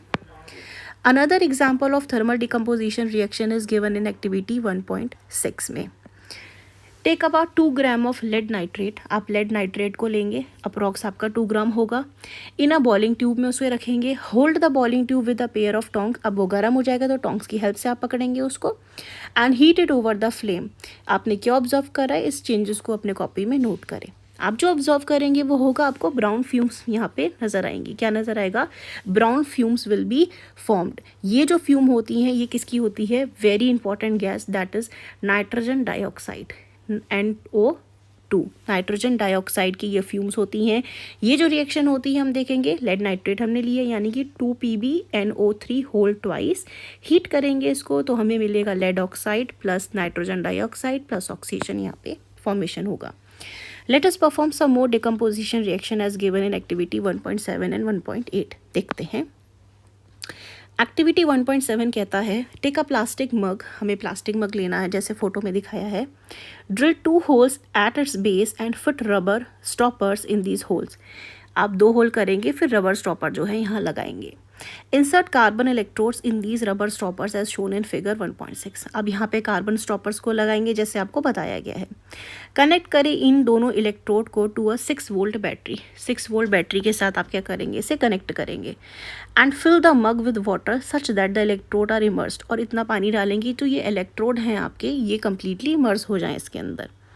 Add a few drop of dilute sulphuric acid to the water. ध्यान देंगे यहाँ पे क्या लिखा है, डाइल्यूट सल्फ्यूरिक एसिड को हम क्या करेंगे, इस वाटर में डालेंगे। Take 2 test tubes filled with water. अब आप 2 टेस्ट ट्यूब्स लेंगे जिसमें पानी होगा and invert them over the 2 carbon electrodes. ये जो कार्बन इलेक्ट्रोड है इसके उल्टा करके ऐसे डाल देंगे। Switch on the current and leave the apparatus undisturbed for some time. आप स्विच ऑन कर देंगे यहाँ पे apparatus, बैटरी को ऑन कर देंगे, उसके बाद इसे बिना छेड़े रखे रहेंगे। अब यहाँ पे हम देखेंगे formation of bubbles at both end of the electrode. किसका फॉर्मेशन होगा यहाँ पे, बबल्स का आपका यहाँ पे फॉर्मेशन होगा दोनों इलेक्ट्रोड्स के एंड में। Is the volume of the gas collected the same in both the test tube. जो गैस का फॉर्मेशन यहाँ हुआ है क्या दोनों टेस्ट ट्यूब में वो सेम है। वंस द टेस्ट ट्यूब्स जो हैं ये फिल हो जाएंगी विद रिस्पेक्टिव गैसेस से, रिमूव देम केयरफुली। जब यहाँ पे दोनों गैसेस फिल हो जाएंगी अपने रिस्पेक्टिव टेस्ट ट्यूब्स में तो उसको ध्यान से अब हटाएंगे यहाँ पे। Caution, the step must be perform carefully by the teacher. आपका टीचर अब क्लास में परफॉर्म करेगा, आपको ध्यान से दिखाएगा। हर एक केस में क्या होता है, कौन सी प्रेजेंट होती है gas, they will teach you clearly about this. Activity 1.8 की बात करें अब यहाँ पे हम। Take about 2 gram of silver chloride in the china dish. ये जो है आपकी चाइना डिश है, this is your china dish. इसमें हम क्या ले रहे हैं, सिल्वर क्लोराइड ले रहे हैं, ठीक है। व्हाट इज़ इट्स कलर, इसका कलर क्या आप नोटिस करेंगे। Place the china dish in sunlight for some time. कुछ देर के लिए इसको सन के सामने रखेंगे। ऑब्जर्व करें इसका कलर चेंज क्या होता है। You will see that white silver chloride जो है ये ग्रे टर्न हो गया है सनलाइट की प्रेजेंस में। This is due to the decomposition of silver chloride into silver and chlorine by the light. यानी कि AgCl हमने लिया है सिल्वर क्लोराइड, सनलाइट की प्रेजेंस में जब इसे हमें रखा तो ये किस में ब्रेक डाउन हो गया, डिकम्पोज हो गया। एक होता है सिल्वर में, दूसरा होता है ये क्लोरीन में। Silver bromide also behaves in the same way. जैसे ही AgCl रिएक्ट आपका कर रहा है वर्क, सेम बिहेवियर जो है किसका आपका AgBr का भी है, यानी कि सिल्वर ब्रोमाइड का। सिल्वर ब्रोमाइड को रिएक्ट कराते हैं हम सनलाइट के प्रेजेंस में तो फॉर्मेशन होता है Ag का यानी सिल्वर का, और होता है ब्रोमीन गैस का, यहाँ पे फॉर्मेशन होता है आपका। अबव रिएक्शंस जो हैं ये यूज़ की जाती है इन ब्लैक एंड वाइट फोटोग्राफी। बहुत इंपॉर्टेंट सेंटेंस आया है। ये जो रिएक्शन है यूज़ करी जाती है किसमें, ब्लैक एंड वाइट जो फोटोग्राफी होती है उसमें। What form of energy is causing these decomposition reactions. We have seen that decomposition reaction जो होती हैं require energy either in the form of heat, light और इलेक्ट्रिसिटी ब्रेक डाउन करने के लिए रिएक्टेंट को। Reactions in which energy absorb होती है उसको हम क्या बोलते हैं, एंडोथर्मिक रिएक्शन। लास्ट में हमने जाना था एक्सोथर्मिक रिएक्शन, जिसमें एक सिंगल प्रोडक्ट जो होता है आपका फॉर्मेशन होता है और साथ में हीट रिलीज होती है। आज हमने जाना डिकम्पोजिशन रिएक्शन में। डिकम्पोजिशन कराने के लिए हमें यूज़ होता है हीट का, लाइट का या इलेक्ट्रिसिटी का। इनके हेल्प से क्या होता है, आपका सब्सटेंस जो होता है ब्रेक डाउन होता है। That is why these reactions are called as endothermic reactions. I hope displacement reaction के बारे में एक्टिविटी के थ्रू समझने की कोशिश करेंगे। एक्टिविटी 1.9 कहता है take 3 iron nails and clean them by rubbing with sand paper. आपको क्या लेना है, 3 आयरन नील्स लेना है, उसको रब करना है सैंड पेपर के हेल्प से। 2 टेस्ट ट्यूब्स लेनी है, मार्क करना है एक को एज ए, दूसरे को as B. In each test tube take about 10 ml copper sulphate solution. आपको इसके साथ क्या लेना है, हर एक टेस्ट ट्यूब में कॉपर सल्फेट सोल्यूशन को लेना है। The 2 iron nails with a thread and immerse them carefully in the copper sulfate solution in test tube B for 20 minutes। अब आपको क्या करना है, 2 आयरन नेल को लेना है, टाई करना है उन दोनों को और इमर्स कर देना है किसमें, कॉपर सल्फेट के सोल्यूशन में इन टेस्ट ट्यूब बी में कम से कम 20 मिनट के लिए आपको यहाँ पे करना है। Keep 1 iron nail aside for comparison, और दूसरी को एज इट इज़ रखना है। After 20 minutes take out the iron nail from the copper sulphate solution. 20 minute के बाद आप निकालेंगे, कंपेयर करें उसकी इंटेंसिटी को ऑफ ब्लू कलर की ऑफ कॉपर सल्फेट सोल्यूशन की टेस्ट ट्यूब ए में और टेस्ट ट्यूब बी में, और कंपेयर करें जो कलर है आयरन नेल का जब उसे डिप्ट किया गया था कॉपर सल्फेट सोल्यूशन में, और कंपेयर करें किससे, जो दूसरी वाली थी, आप उसके साथ उसको कंपेयर करेंगे। Why does the iron nail become brownish in colour. Iron का जो नेल का कलर है वो ब्राउनिश कैसे हुआ। And the blue colour of copper sulphate solution fade, और जो ब्लू कलर था वो फेड हो गया। यहाँ देखिए हमने क्या लिया, यहाँ पे आपका कॉपर सल्फेट सोल्यूशन में 2 आयरन नेल डाली हैं, यहाँ पे टाई करके डिप करके। एक नेल जो है हमने बाहर रखी थी कंपैरिजन के लिए, और जब हमने बाहर निकाल करके देखा कॉपर सल्फेट सोल्यूशन से 20 मिनट के बाद, तो आयरन नेल का रंग पहले ऐसा था, और जो बाहर रखी थी कंपैरिजन के लिए और जो अंदर गई थी उसका रंग क्या हो गया, ब्राउनिश हो गया, इसका कलर चेंज हो गया। आपको वहीं कॉपर सल्फेट सोल्यूशन की बात करें तो यहाँ पे क्या इसका कलर ब्लूइश कलर जैसा था, और यहाँ पे देखिए इसका रंग जो है वो फेड हो चुका है। तो यहाँ पे क्या होता है, फॉलोइंग केमिकल रिएक्शन जो होती है यहाँ टेक प्लेस करती है। आयरन का जो होता है रिएक्शन होता है CuSO4 के साथ, यानी कॉपर सल्फेट सोल्यूशन के साथ, और फॉर्मेशन होता है FeSO4 प्लस Cu। यहाँ किसका फॉर्मेशन हो चुका है, फेरस आपका आयरन सल्फेट का यहाँ पे फॉर्मेशन हो चुका है। इस रिएक्शन में आयरन जो है हैज़ डिस्प्लेस्ड, या फिर वो रिमूव हो चुका है दूसरे एलिमेंट के द्वारा, जिसका नाम है आपका copper, from copper sulphate solution से। और इस रिएक्शन को हम क्या बोलते हैं, डिस्प्लेसमेंट रिएक्शन बोलते हैं। ये बहुत इंपॉर्टेंट रिएक्शन है। अक्सर इस रिएक्शन से आपके क्वेश्चन देखे जाते हैं कि CBSE में तो आते ही हैं, इसके अलावा जो एग्ज़ाम्स होते हैं जैसे CTET हो गया, आपका STET हो गया, इनमें से ये बहुत बारी ये रिएक्शंस के क्वेश्चंस इक्वेशंस आपकी पूछे जाती हैं। हम ध्यान से यहाँ समझेंगे, यहाँ क्या हो रहा है, आयरन का रिएक्शन हो रहा है कॉपर सल्फेट सोल्यूशन के साथ। तो यहाँ पे क्या हुआ है आपका, इस रिएक्शन में आयरन ने जो है वो डिस्प्लेस कर दिया किसको, Cu को डिस्प्लेस कर दिया, और खुद उसके साथ SO4 के साथ आकर के क्या बना दिया, यहाँ पे इसने बॉन्ड का फॉर्मेशन कर दिया है। तो यहाँ पे एक को डिस्प्लेस किया गया, इस वजह से इसको हम क्या बोलते हैं, डिस्प्लेसमेंट रिएक्शन बोलते हैं। इसके बाद अगर और एग्जाम्पल देखते हैं डिस्प्लेसमेंट रिएक्शन के यहाँ पे हम, तो Zn प्लस CuSO4 ने दिया है हमें ZnSO4 प्लस Cu, यानी कि यहाँ Zn ने भी क्या करा है, Cu को यहाँ से डिस्प्लेस कर दिया है। नेक्स्ट आता है Pb, यानी कि लेड प्लस CuCl2, इसको हम बोलते हैं कॉपर क्लोराइड। इसका जब हम रिएक्शन कराते हैं तो यहाँ पे लेड क्या करता है, फिर से Cu को रिमूव कर देता है, और यहाँ फॉर्मेशन हो जाता है लेड क्लोराइड का प्लस Cu का। जिंक और लेड जो होते हैं आपके, ये मोर रिएक्टिव एलिमेंट होते हैं कॉपर से। इस करके ये क्या कर पाते हैं, डिस्प्लेस कर पाते हैं कॉपर को फ्रॉम इट्स कंपाउंड। अगर यहाँ कंपैरिजन की बात करें, आपको दिया जाए यहाँ पे आयरन है, यहाँ पे आपका जिंक है, यहाँ पे आपका लेड है, ये सब क्या है, डिस्प्लेस कर सकते हैं किसको, कॉपर को डिस्प्लेस कर सकते हैं। इसका मतलब क्या है, ये क्या है, कॉपर से ज़्यादा रिएक्टिव होते हैं। कंटिन्यू करते हैं। नेक्स्ट आता है 1.2.4 डबल डिस्प्लेसमेंट रिएक्शन। अब हम जानेंगे किसके बारे में, डबल डिस्प्लेसमेंट रिएक्शन के बारे में अब हम जानेंगे। यहाँ पे आता है हमारे पास activity 1.10, take about 3 ml of sodium sulphate solution. अब हमें यहाँ पे क्या लेना है, सोडियम सल्फेट सोल्यूशन लेना है, किसमें, टेस्ट ट्यूब के अंदर लेना है। In another test tube take about 3 ml of barium chloride. दूसरी हमें टेस्ट ट्यूब में क्या लेना है, सेम अमाउंट का 3 ml ऑफ बेरियम क्लोराइड लेना है। अब इन दोनों सोल्यूशन को मिक्स करना है, जैसे कि यहाँ एक्टिविटी में आपको मिक्स करता दिखाया जा रहा है। You will observe that white substance जो है which is insoluble in water is formed. एक वाइट सब्सटेंस का फॉर्मेशन होगा जो कि आपका वाटर में सॉल्यूबल नहीं होता है। This insoluble substance formed is known as precipitate. हम प्रेसिपिटेट किसको बोलते हैं, उस वाइट सब्सटेंस को बोलते हैं जो रिजॉल्व नहीं हो रहा है, यानी कि जो इनसॉल्यूबल सब्सटेंस है। Any reaction that produces a precipitate can be called as precipitation reaction. वो रिएक्शन जिसमें आपका प्रेसिपिटेट का फॉर्मेशन होता है उसको हम क्या बोलते हैं, प्रेसिपिटेशन रिएक्शन बोलते हैं।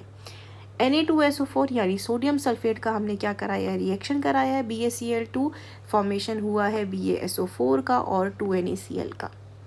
व्हाट कॉज दिस, ये कैसे कॉज हुआ आपका, ये जो वाइट प्रेसिपिटेट है ये क्या है आपका BaSO4, इसका फॉर्मेशन हुआ है by the reaction of SO4 negative और Ba2 पॉजिटिव से।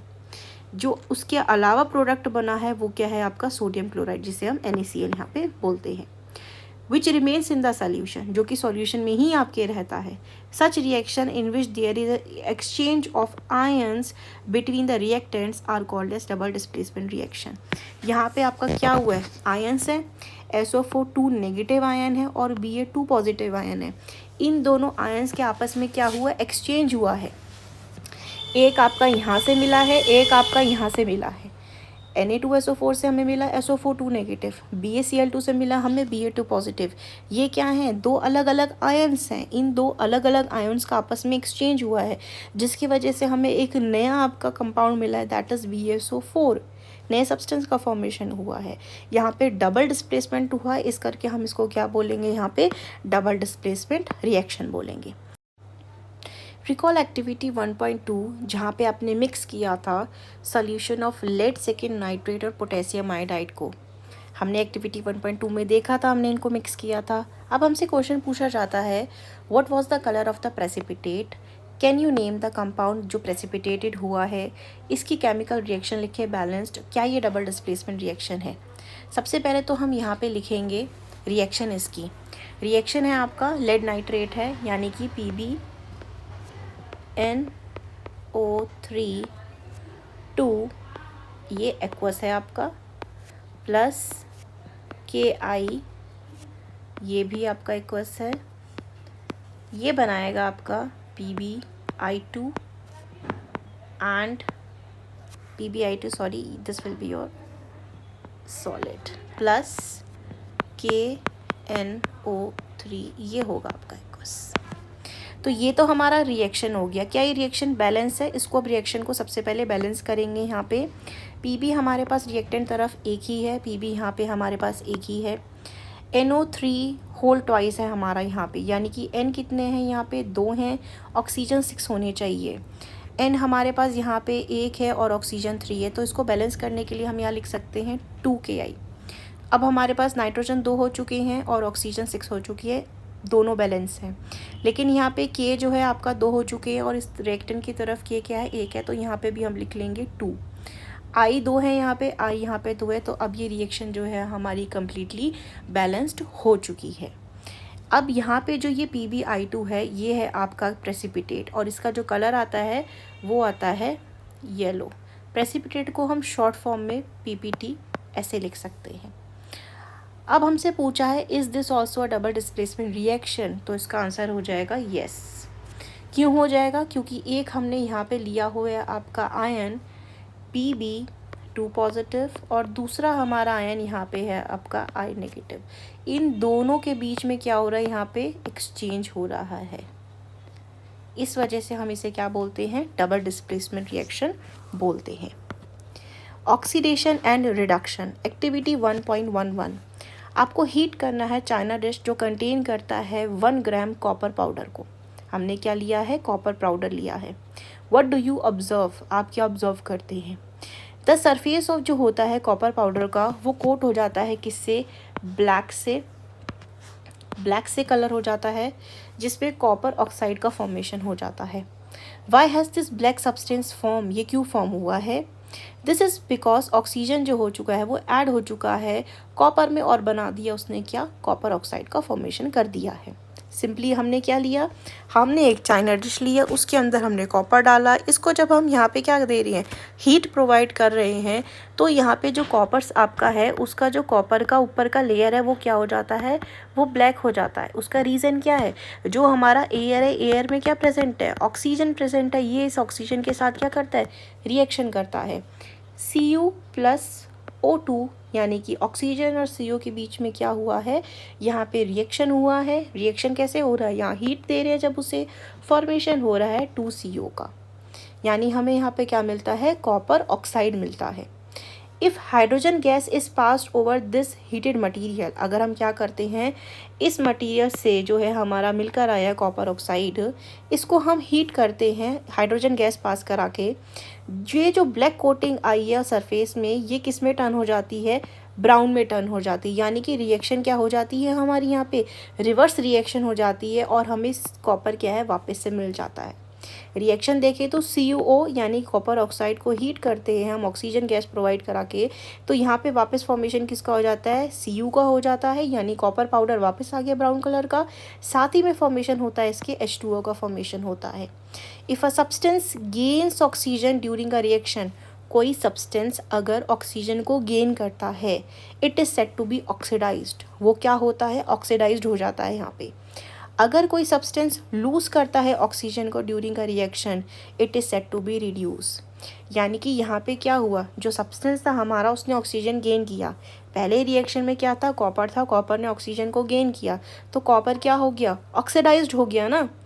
If a substance loses oxygen, अगर कोई सब्सटेंस ऑक्सीजन को लूज़ करता है, यानी कॉपर ऑक्साइड ने ऑक्सीजन को लूज़ करा, तो वो क्या हो गया आपका, रिड्यूस्ड हो गया। During the reaction 1.29 copper oxide जो होता है ये ऑक्सीजन लूज़ कर देता है, इस करके ये रिड्यूस हो जाता है। हाइड्रोजन जो होता है वो गेन कर लेता है ऑक्सीजन को और वो क्या हो जाता है, ऑक्सीडाइज हो जाता है, सिंपल सी बात है। अदर वर्ड्स में अगर हम इसे बोले तो वन रिएक्टेंट गेट ऑक्सीडाइज्ड, एक रिएक्टेंट ऑक्सीडाइज होता है और दूसरा रिएक्टेंट क्या होता है आपका, दूसरा रिएक्टेंट जो होगा आपका रिड्यूस होगा। Such reactions are called as oxidation reduction reaction, या इसको हम बोलते हैं रिडॉक्स रिएक्शन। यहाँ पे अगर हम देखते हैं CuO से Cu में फॉर्मेशन होना क्या कहलाएगा आपका, रिडक्शन कहलाया जाएगा। ऐसे ही H2 से H2O का फॉर्मेशन होना क्या कहलाया जाएगा, ऑक्सीडेशन कहलाया जाएगा। ऑक्सीडेशन का मतलब क्या हुआ, यहाँ पे H2 क्या हुआ है, रिड्यूस हुआ है, यहाँ पे H2 क्या हुआ है आपका, ऑक्सीडाइज हुआ है। यहाँ पे ये है ना, hydrogen is gaining oxygen and is being oxidised, जिसके पास ऑक्सीजन आती है वो ऑक्सीडाइज होता है, उसका ऑक्सीडेशन होता है, और जिसके पास से ऑक्सीजन जाती है वो क्या होता है, रिड्यूस होता है, वहाँ रिडक्शन होता है। रिएक्शन 1.31 में हमने देखा कार्बन, अच्छा यहाँ पे हमारी रिएक्शन आ गई है। अब देखिए रिएक्शन क्या हमारा, ZnO प्लस C बनाता है Zn प्लस CO। अब यहाँ पे ऑक्सीजन किसके पास है, Zn के पास है ना। ये ऑक्सीजन Zn की अगर यहाँ चले जाती है आपकी, ZnO से ये Zn में चलेगी, इसका क्या हुआ आपका, रिडक्शन होगा, और यहाँ कार्बन से यहाँ पे क्या हो रहा है, गेन हो रहा है, तो यहाँ पे क्या होगा, ऑक्सीडेशन होगा। इसको हम ऐसे लिख सकते हैं, ये होगा ऑक्सीडेशन और ये होगा आपका रिडक्शन। सिमिलरली यहाँ पे भी है आपका MnO2 में, यहाँ आपका हो रहा है रिडक्शन और दूसरी तरफ हो रहा है आपका यहाँ H2 में oxidation. In the reaction carbon जो है आपका ऑक्सीडाइज्ड हो गया CO में, जैसे हमने जाना ऑक्सीडेशन हुआ है, एंड ZnO जो है वो रिड्यूस हो चुका है रिएक्शन में। रिएक्शन 1.32 में क्या है, HCl जो है ये आपका क्या हो गया, ऑक्सीडाइज हो गया, क्योंकि ये हाइड्रोजन है, और ऑक्सीडाइज होकर के Cl2 अलग हो जाएगा एंड H2O का फॉर्मेशन हो जाएगा, ऑक्सीजन आ जाएगा। वही MnO2 क्या हो जाएगा आपका, रिड्यूस हो जाएगा, यहाँ रिडक्शन हो जाएगा। From the above example we can say that if a substance gains oxygen और लूजेस हाइड्रोजन। कोई सब्सटेंस क्या करता है, अगर वो ऑक्सीजन को गेन करता है या फिर वो हाइड्रोजन को लूज़ करता है, ध्यान से सुनेंगे। If a substance gains oxygen, oxygen का गेन करना ऑक्सीडेशन होता है, हाइड्रोजन को लॉस करना ऑक्सीडेशन होता है। If it is then oxidized. If a substance loses oxygen, अब दूसरा क्या रिएक्शन है, अगर कोई सब्सटेंस ऑक्सीजन को लूज़ करता है या फिर हाइड्रोजन को गेन करता है तो उसको हम क्या बोलेंगे, रिडक्शन रिएक्शन, यानी वो क्या हो रहा है, रिड्यूस हो रहा है। एक्टिविटी 1.1 जो हमने करा था, जहाँ पे मैग्नीशियम रिबन को हमने बर्न करा था, तो डेजलिंग वाइट फ्लेम जैसा वहाँ पे डेजलिंग फ्लेम निकली थी और वाइट सब्सटेंस का फॉर्मेशन हुआ था। तो उस पर क्या हुआ था, मैग्नीशियम ऑक्साइड बना था। अब आप यहाँ क्वेश्चन पूछा गया है कि जो मैग्नीशियम ये ऑक्सीडाइज्ड हो रहा है ये या फिर आपका रिड्यूस हो रहा है, तो उसकी रिएक्शन हम देखेंगे। हमने क्या लिया था, Mg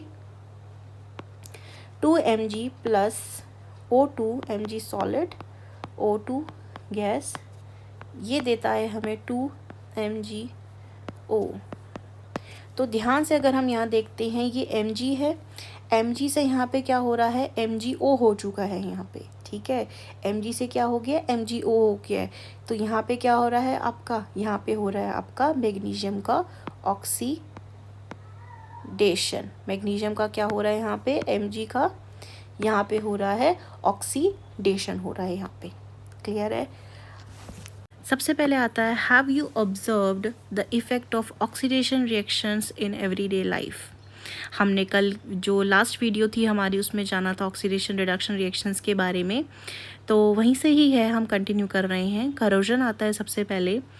you must have observe that iron articles are shiny when new. हमने देखा है जो आयरन से बनी चीज़ें होती हैं, जब ये नई होती हैं तब ये कैसी दिखती हैं, शाइनी टाइप की दिखती हैं इसमें, ठीक है। But get coated with reddish brown powder when left for some time। अगर उसे कुछ टाइम तक हम छोड़ देते हैं तो वो कैसी दिखने लग जाती है, रेडिश ब्राउन जैसी दिखने लग जाती हैं। इस प्रोसेस को हम कॉमनली बोलते हैं rusting of iron. Some other metals also get tarnished in this manner. जैसे हम यहाँ आयरन की बात कर रहे हैं, ऐसे और भी जो मेटल्स होते हैं वो ऐसे ही टार्निश हो जाते हैं इसी तरीके से। Have you noticed the colour of coating formed on copper and silver. आपने ऐसे ही नोटिस कभी किया है कि जो कॉपर से बनी चीज़ें होती हैं उनके ऊपर कैसे रंग का कोट आ जाता है कुछ टाइम के बाद, और सिल्वर की बनी चीज़ों पे भी। जब एक मेटल जो होता है is attacked by the substance around it, जैसे कि मॉइस्चर हो गया, एसिड हो गया, जब कोई मेटल के ऊपर अटैक होता है जो आपके चीज़ें हैं जैसे उसके अराउंड में, जैसे मॉइस्चर है, एसिड है, तो वो क्या हो जाता है, करोड हो जाता है। क्या हो जाता है, कोरोड हो जाता है। और इसी प्रोसेस को हम क्या बोलते हैं, कोरोजन बोलते हैं। ये जो ब्लैक कोटिंग आती है सिल्वर के ऊपर और ग्रीन कोटिंग आती है कॉपर के ऊपर, ये क्या है, एग्जाम्पल हैं किसके, कोरोजन के। कोरोजन जो होता है ये डैमेज कॉज करता है कार बॉडीज़ को, लोहे की बनी होती हैं, ब्रिजेस को, आयरन रेलिंग्स को, शिप्स को, और उन सब ऑब्जेक्ट को जो मेटल से बने होते हैं, स्पेसिफिकली जो आयरन से बने होते हैं। कोरोजन जो होता है आयरन का, ये एक सीरियस प्रॉब्लम है। हर साल का इनॉर्मस अमाउंट ऑफ मनी इसमें स्पेंड होता है रिप्लेस करने के लिए जो डैमेज आयरन होता है उसको। इसके बारे में और डिटेल में जानेंगे हम चैप्टर 3 में। Rancidity. Have you ever tested और स्मेल्ट द फैट और oil containing food material left for long time. जब हम कुछ टाइम तक रखे रहने देते हैं फैट वाली या ऑयल कंटेनिंग जो खाना होता है उसको, तो क्या होता है, ये होते हैं आपके ऑक्सीडाइज्ड, बिकॉज ये क्या बन जाते हैं, रेंसिड बन जाते हैं, एंड उनका जो स्मेल और टेस्ट होता है वो चेंज हो जाता है। यूजुअली सब्सटेंसेस जो which prevent oxidation are added to food containing fats and oils. Usually हम क्या करते हैं, जो वो चीज़ें होती हैं उसके अंदर हम क्या डालते हैं, खाने की चीज़ों में वो चीज़ डालते हैं जिससे कि ऑक्सीडेशन जो हो सके, प्रिवेंट हो सके, बच सके ऑक्सीजन से। Keeping food in air tight containers, और ये हेल्प करेगा स्लो डाउन करने के लिए ऑक्सीडेशन के प्रोसेस को। डू यू नो दैट जो चिप्स के मैन्युफैक्चरर्स होते हैं वो यूजुअली क्या करते हैं, flush bags of chips with gas, जैसे कि नाइट्रोजन गैस हो गया, ताकि प्रिवेंट हो सके ऑक्सीजन का ऑक्सीडाइज्ड होना। तो यहाँ पे हमारा जो चैप्टर हो रहा है ये कंप्लीट हो चुका है। हमने इस चैप्टर को थॉरली जान लिया। यहाँ पे हमने अलग अलग रिएक्शंस के बारे में जाना, केमिकल रिएक्शंस के बारे में जाना, इक्वेशंस के बारे में जाना, उनको बैलेंस करना, combination reaction, displacement reaction, decomposition reaction, double displacement reaction, oxidation, reduction. उसके बाद हमने कोरोजन और आज डेंसिटी के बारे में जाना। ये सब चीज़ें जानने के बाद हमारा चैप्टर जो हो रहा है यहाँ कंप्लीट हो रहा है। तो हमने इस चैप्टर से जो जो चीज़ें सीखी हैं एक क्विक रिकॉल करेंगे, उसके बाद हम जो क्वेश्चंस लेकर आए हैं उसको प्रैक्टिस करेंगे। What do you have learn? A complete chemical equation जो रिप्रेजेंट करता है रिएक्टेंट को, प्रोडक्ट को और देयर फिजिकल स्टेट सिम्बॉलिकली, जो हम यहाँ साइड में लिखते हैं ना ऐसे, ये चीज़। केमिकल इक्वेशन जो होती है इज़ बैलेंस्ड सो दैट जो नंबर है एटम्स के ईच टाइप में इन्वॉल्व होते हैं केमिकल रिएक्शंस में आर द सेम नंबर, जो रिएक्टेंट की तरफ होगा वही प्रोडक्ट की साइड आएगा। इक्वेशंस हमेशा क्या होनी चाहिए? बैलेंस होनी चाहिए। कॉम्बिनेशन रिएक्शन क्या होता है? जब दो और दो से ज़्यादा सब्सटेंस मिलकर के बनाते हैं एक नया सब्सटेंस को। डिकम्पोजिशन रिएक्शन होता है जब आपका कॉम्बिनेशन का अपोजिट, जब डिकम्पोजिशन में एक single substance decompose break down होकर के दो या दो से छोटे सब्सटेंस में डिवाइड हो जाता है। रिएक्शंस क्या होती हैं? In which heat is given out along with the product are called as exothermic. और reactions in which energy observe होती है उसमें हम क्या बोलते हैं? एंडोथर्मिक। जिसमें हीट का रिलीज़ होना होता है वो होती है प्रोडक्ट के साथ जो हीट रिलीज़ होती है एक्सोथर्मिक। और जिसमें हीट आपकी या एनर्जी जो होती है वो ऑब्जर्व होती है उसे हम बोलते हैं endothermic. When an element displace कर देता है दूसरे एलिमेंट को, कंपाउंड के, उसे हम बोलते हैं डिस्प्लेसमेंट रिएक्शन। जब दो डिफरेंट एटम या ग्रुप ऑफ एटम्स के आयंस का एक्सचेंज होता है, remember the word ions exchange होता है, तो उसे हम बोलते हैं डबल डिस्प्लेसमेंट रिएक्शन। प्रेसिपिटेशंस क्या होते हैं रिएक्शन में? ये इंसॉल्युबल सॉल्ट होते हैं, मतलब ये पानी में डिजॉल्व नहीं होते हैं। रिएक्शंस ऑल्सो इन्वॉल्व करती हैं गेन होना ऑक्सीजन का या लॉस होना हाइड्रोजन का बाय सब्सटेंस। ऑक्सीडेशन जो होता है गेन ऑफ ऑक्सीजन होता है आपका, लॉस ऑफ हाइड्रोजन होता है, रिडक्शन होता है loss of hydrogen, loss of oxygen और गेन ऑफ हाइड्रोजन। इसके बाद कंटिन्यू करते हैं हम क्वेश्चंस के साथ। सबसे पहला हमारे पास क्वेश्चन आता है which of the following statement about reaction below is incorrect. हमें यहाँ पे इक्वेशन दी गई है, हमें इस इक्वेशन को देख करके बताना है यहाँ पे कि कौन सा जो आपका स्टेटमेंट नीचे दिया गया है ये क्या है आपका इनकरेक्ट है। रिमेंबर क्वेश्चन हमेशा ध्यान से पढ़ के सॉल्व करेंगे। तो हमें यहाँ पे पूछा है इनकरेक्ट कौन सा है। हमको जो यहाँ पे रिएक्शन दी गई है वो है 2PbO प्लस C यानी कार्बन देता है 2Pb प्लस CO2। सबसे पहली स्टेटमेंट में हमसे पूछा है लेड इज़ गेटिंग रिड्यूस्ड। क्या यहाँ पे लेड जो है वो रिड्यूस हो रहा है? ये पहली स्टेटमेंट ही गलत है, क्योंकि यहाँ पे जो आपका रिड्यूस भी होगा वो क्या होगा आपका PbO होगा, यानी कि लेड ऑक्साइड होगा। Pb थोड़ी रिड्यूस हो रहा है, Pb तो यहाँ से ऑक्सीडाइज हो सकता है। Carbon dioxide is getting oxidised. Carbon dioxide जो है आपका ये ऑक्सीडाइज हो रहा है। ये स्टेटमेंट भी हमारी रॉन्ग है, क्योंकि यहाँ कार्बन का ऑक्सीडेशन हो रहा है तभी तो कार्बन डाइऑक्साइड का फॉर्मेशन होगा। यहाँ पे कार्बन इज़ गेटिंग ऑक्सीडाइज्ड, ये स्टेटमेंट बिल्कुल करेक्ट है। Lead oxide is getting reduced, ये स्टेटमेंट भी आपकी बिल्कुल करेक्ट है। तो यहाँ पे अगर हम देखते हैं हमारे जो ऑप्शंस आते हैं, हमारा ऑप्शन 1 A एंड B ये हमारा करेक्ट आंसर हो जाएगा, क्योंकि रिमेंबर हमसे इनकरेक्ट पूछा है। बाकी के जो C और D ऑप्शंस हैं आपके ये करेक्ट ऑप्शंस हैं, क्योंकि कार्बन पे क्या हो रहा है, यहाँ पे कलर चेंज कर लेते हैं। कार्बन में हो रहा है आपका गेन ऑफ ऑक्सीजन और यहाँ लेड में हो रहा है आपका, लेड का लिखे तो loss of oxygen.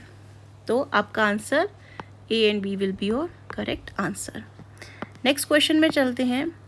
Fe2O3 plus 2Al, Al यानी कि एल्यूमिनियम बनाते हैं Al2O3 plus 2Fe।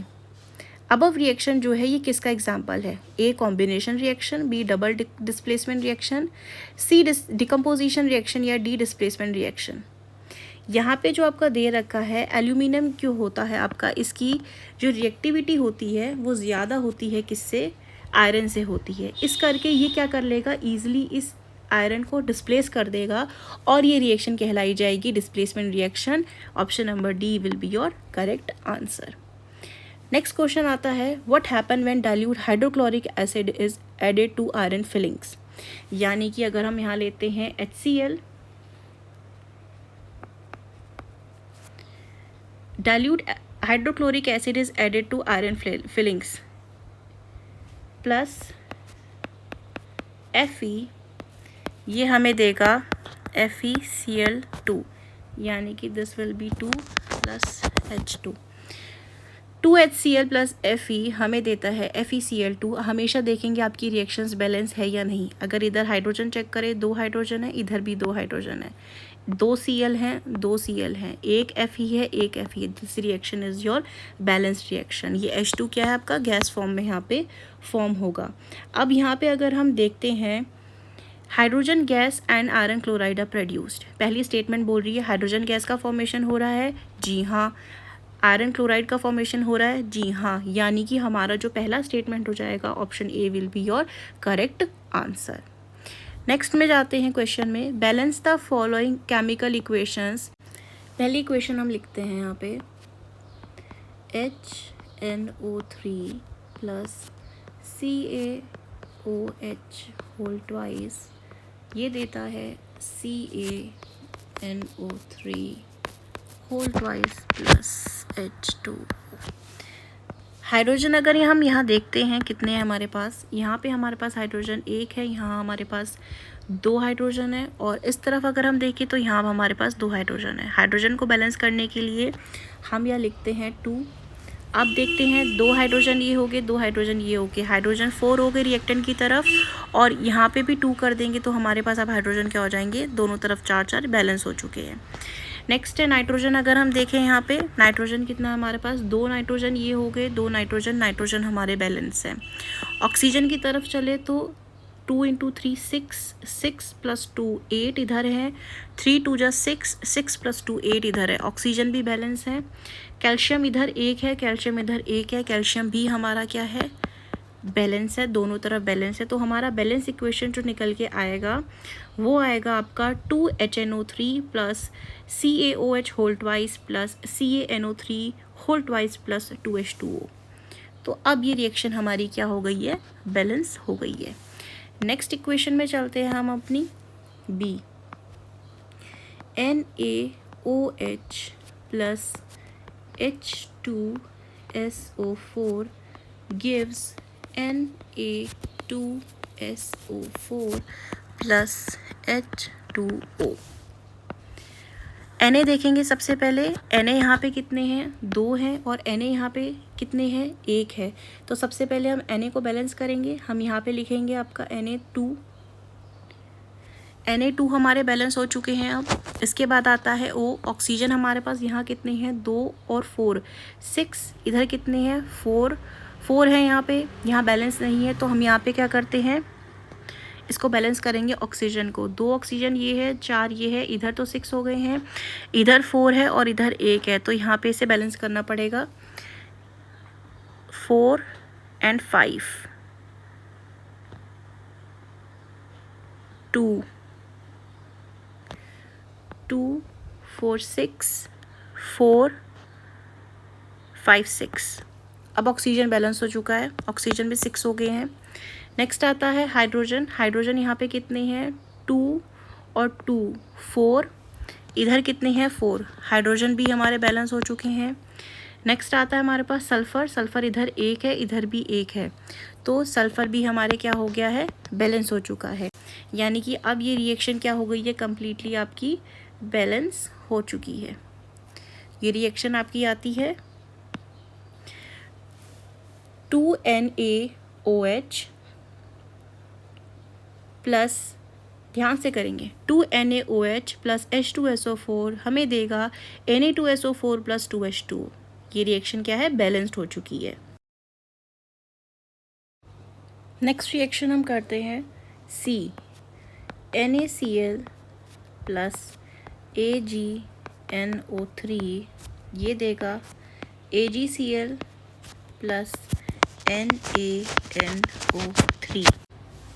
Next equation की तरफ चलेंगे हम, D, BaCl2 प्लस H2SO4 ये देता है BaSO4 प्लस HCl। यहाँ बात करते हैं हम Ba की, तो Ba हमारे बैलेंस्ड है। Cl2 की बात करें तो यहाँ पे 2 है और यहाँ पे 1 है, तो यहाँ पे अब 2Cl हो जाएगा, जिसके वजह से यहाँ पे Cl आपके अब बैलेंस हो जाएंगे। यहाँ पे 2Cl हो गए, यहाँ पे भी 2Cl हो गए। नेक्स्ट आता है H2, यहाँ पे H2 है और इधर भी 2 हैं, Hp हमारे बैलेंस हो गए हैं। S यहाँ 1 है, यहाँ पे भी 1 है, तो S भी बैलेंस हो गया है। और ऑक्सीजन यहाँ 4 है, इधर भी 4 है। अब ये रिएक्शन क्या हो चुकी है हमारी, कम्प्लीटली बैलेंस हो चुकी है। ये सारी रिएक्शंस हमने बैलेंस कर दी हैं। अब हम जाते हैं नेक्स्ट क्वेश्चन की तरफ। हमारा नेक्स्ट क्वेश्चन आता है, write the balanced chemical equation for the following reactions.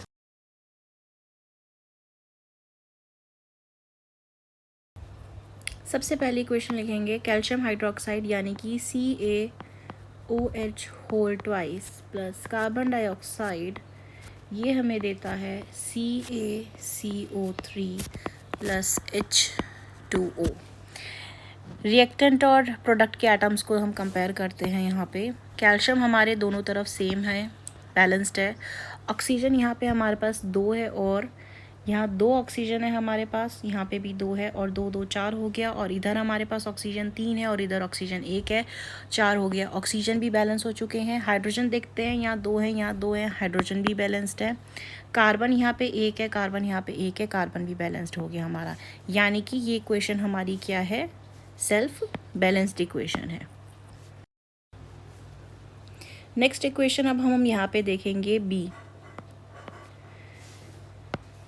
Zinc Zn plus silver nitrate यानी कि AgNO3, ये हमें देता है जिंक नाइट्रेट यानी ZnNO3 whole twice plus Ag। अगर आपको अभी भी ये रिएक्शंस बनानी नहीं आई है, जैसे कि मैं वर्ड से इनके फॉर्मूले में कन्वर्ट करके इनको लिख रही हूँ, क्योंकि मेरी तो प्रैक्टिस में है, अगर आपकी प्रैक्टिस में नहीं है तो आप ये प्रीवियस वीडियोस हमारी जाके देख सकते हैं। उसमें ये कैसे फॉर्म करते हैं ये आपको उससे क्लियरली समझ आ जाएगा, कैसे बनाते हैं। प्लस जितनी ज़्यादा प्रैक्टिस करते रहेंगे उतना ज़्यादा आपके लिए क्या हो जाएगा, बेनिफिशियल हो जाएगा करने के लिए। अब बैलेंस करते हैं हम इक्वेशन को। Zn हमारे पास यहाँ कितना है, 1 है, इधर भी 1 है, Zn बैलेंस है हमारा यहाँ पे दोनों तरफ। Ag हमारे यहाँ पास 1 है और Ag हमारे पास यहाँ पे 1 है, ठीक है। लेकिन NO3 हमारे पास यहाँ क्या है, 2 है, तो यहाँ पे क्या आ जाएगा, Ag के आगे 2 आ जाएगा, जिसकी वजह से इधर भी क्या आ जाएगा, 2 आ जाएगा। तो अब ये रिएक्शन क्या हो गई, हमारी बैलेंस हो गई है। सी में देखते हैं, एल्यूमिनियम यानी कि Al plus copper chloride CuCl2, ये देता है हमें aluminium chloride AlCl3 plus copper. आप चाहे तो यहाँ पे इनका ये भी लिख सकते हैं, ये किस फॉर्म में यहाँ पे प्रेजेंट है। जितना ज़्यादा ऐसे करके प्रैक्टिस करेंगे उतना ज़्यादा आपके लिए अच्छा होगा। एल्यूमिनियम देखते हैं, एल्यूमिनियम क्या है हमारे पास, यहाँ पे 1 है, यहाँ पे भी 1 है, ठीक है। अब यहाँ पे CuCl2 है, यहाँ पे क्लोरीन 2 है, इधर 3 है, तो ये तो अनबैलेंस्ड, अभी बैलेंस नहीं है, तो उसका मतलब इसे बैलेंस करना पड़ेगा। तो बैलेंस करने के लिए यहाँ पे 2 है तो इसको 3 लिख सकते हैं, और ये 3 है तो 2 लिख दिया। अब ये 6 हो गए, यानी कि Cl 6 हो गए, 2 Al हो गए। अब यहाँ पे Al के आगे भी 2 लिख देंगे और यहाँ पे 3 Cu। अब ये रिएक्शन क्या हो गई, हमारी बैलेंस हो चुकी है। नेक्स्ट रिएक्शन में चलते हैं हम अपनी डी, बेरियम क्लोराइड यानी कि BaCl2 plus potassium sulphate K2SO4, ये देता है barium sulphate plus potassium chloride यानी कि KCl। रिएक्शन देखते हैं, BaCl2 है हमारे पास और BA दोनों बैलेंस हो चुके हैं हमारे यहाँ पे। Cl2 यहाँ पे 2 है, यहाँ पे 1 है, यानी कि यहाँ आ जाएगा 2 KCl। यहाँ पे आपके पोटेशियम 2 हैं, इधर भी 2 हो चुके हैं। ये रिएक्शन क्या हो चुकी है, कम्प्लीटली बैलेंस्ड हो चुकी है। नेक्स्ट क्वेश्चन की तरफ अब हम चलेंगे। नेक्स्ट क्वेश्चन आता है हमारा, right the balance chemical equation for the following, और आइडेंटिफाई करके बताना है हमें कि ये कौन से टाइप की रिएक्शन है। हमने सीखा था ना यहाँ पे रिएक्शंस अलग अलग टाइप की हमारी, कोई कॉम्बिनेशन है, कोई डिकम्पोजिशन है, कोई डिस्प्लेसमेंट है, कोई डबल डिस्प्लेसमेंट है, ऐसे। तो सबसे पहला हमारे पास यहाँ क्वेश्चन आता है पोटेशियम ब्रोमाइड यानी कि KBr, एक्वस में है ये, प्लस बेरियम आयोडाइड यानी कि BaI2 दैट ऑल्सो एक्वस, ये देता है हमें पोटेशियम आयोडाइड यानी कि Ki प्लस बेरियम ब्रोमाइड यानी कि BaBr2। यहाँ पे हमें बताना है सबसे पहले तो इसको बैलेंस करना पड़ेगा। यहाँ पे हमारा KBr 1 है, यहाँ Br2 है, तो यहाँ पे आ जाएगा 2 KBr और यहाँ पे आ जाएगा 2 Ki, क्योंकि I यहाँ पे 2 हैं, इधर भी 2 हो गए, K इधर 2 है, K इधर 2 हो गए। अब हमें यहाँ पे क्या बताना है, कौन से टाइप की रिएक्शन है। तो यहाँ पे आपका क्या हो रहा है, पोटेशियम ब्रोमाइड और बेरियम आयोडाइड है, यानी कि ये Br के आयन और I2 के आयन, इन दोनों के बीच में क्या हो रहा है, एक्सचेंज हो रहा है यहाँ पे, ठीक है। I2 नेगेटिव, Br2 पॉजिटिव, यहाँ पे इन दोनों के बीच में क्या हो रहा है, रिएक्शन हो रहा है, जिसकी वजह से इसको हम क्या बोलेंगे, आपका कलर चेंज करते हैं, डबल डिस्प्लेसमेंट रिएक्शन। नेक्स्ट आता है हमारे पास B, zinc carbonate. Zinc carbonate है हमारे पास, यानी कि ZnCO3, ये हमें देता है Zn ऑक्साइड यानी ZnO प्लस कार्बन डाइऑक्साइड। अब यहाँ पे सबसे पहले हम इक्वेशन को देख करके बैलेंस करेंगे। यहाँ पे हमारे पास Zn क्या है, 1 है, इधर भी 1 है, कार्बन हमारे पास यहाँ 1 है, यहाँ पे भी 1 है। रिएक्टेंट और प्रोडक्ट की तरफ हमेशा कंपैरिजन किया जाता है, ध्यान रखेंगे। ऑक्सीजन भी 3 है, इधर भी 3 है, तो रिएक्शन तो आपकी ये कम्प्लीटली बैलेंस्ड आई है। अब हमें बताना है कौन सी टाइप ऑफ रिएक्शन है। ध्यान रखेंगे यहाँ पे क्या हो रहा है, आपका रिएक्टेंट का ब्रेकडाउन हो रहा है इनटू सिंपल सब्सटेंस में। यहाँ पे 1 से ज़्यादा सब्सटेंस में क्या हो रहा है, रिएक्टेंट का ब्रेकडाउन हो रहा है रिएक्शन में। तो ये रिएक्शन है आपकी decomposition reaction, decomposition reaction. Next आता है हमारे पास सी, हाइड्रोजन यानी कि H2, मैं पूरा लिख रही थी, H2 गैस है प्लस Cl2 गैस है, इनका रिएक्शन होता है तो ये बनाते हैं HCl, और ये क्या है, आपका गैस है।